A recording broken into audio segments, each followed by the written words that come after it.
নওগাঁ জেলা বিএনপির দ্বিবার্ষিক কাউন্সিলের সভাপতি পদপ্রার্থী আবু বকর সিদ্দিক নান্নু ভাইয়ের পক্ষ থেকে আপনাদেরকে সালাম জানাতে, নান্নু ভাইয়ের পক্ষ থেকে আপনাদের সকলকে জানাই আসসালামু আলাইকুম ওয়া রাহমাতুল্লাহ।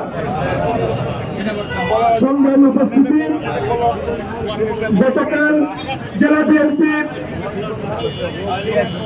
কাউন্সিলের কর্তৃক বের হয়েছে, আপনারা ইতিমধ্যে অবগত রয়েছেন।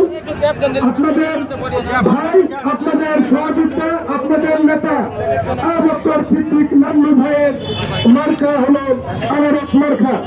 সংগ্রামী উপস্থিতি, আপনারা নিয়ামতপুর জাতীয় মানুষের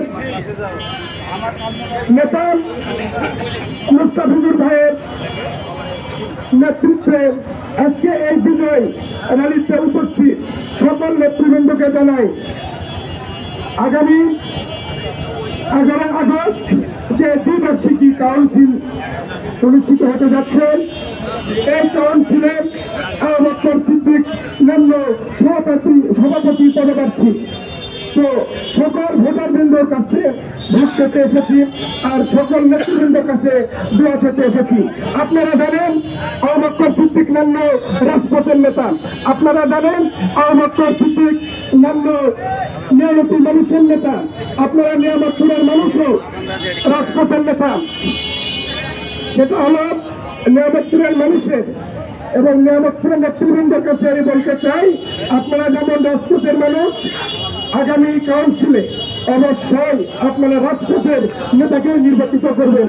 পছন্দ করে একটি কথা বলে যেতে চাই, যদি রাজপথ কথা বলতো তাহলে আবু বকর সিদ্দিক নান্নুর নির্বাচনিত প্রণয়ন আসতেন না। রাজপথে আপনাদের নিয়ামতপুরে রাজপথের নেতৃবৃন্দকে বলে দিত, তোমরা যেমন রাজপথে ছিল, তোমরা যেমন রাজপথে থাকো, আবু বকর সিদ্দিক নান্নু রাজপথের নেতা, তোমরা তোমাদের আবু বকর নান্নুকে সভাপতি হিসাবে নির্বাচিত করো। সম্মান উপস্থিতি, আপনাদের সকলের কাছে আমি সকল ভোটারের কাছে ভোট চাই এবং সকলের দোয়া চাই। সকল ভোটার বন্ধুকে বলতে চাই, আপনাদের এক একটি ভোট এই সভাপতি নির্বাচনে যদি আমরা আবু বকর সিদ্দিক নান্নুকে নির্বাচিত করতে পারি, আগামী নওগাঁ জেলা বিএনপির রাজনীতি পরিবর্তন হয়ে যাবে। তো এই পরিবর্তনের আশায় আমি আপনাদের কাছে এসেছি।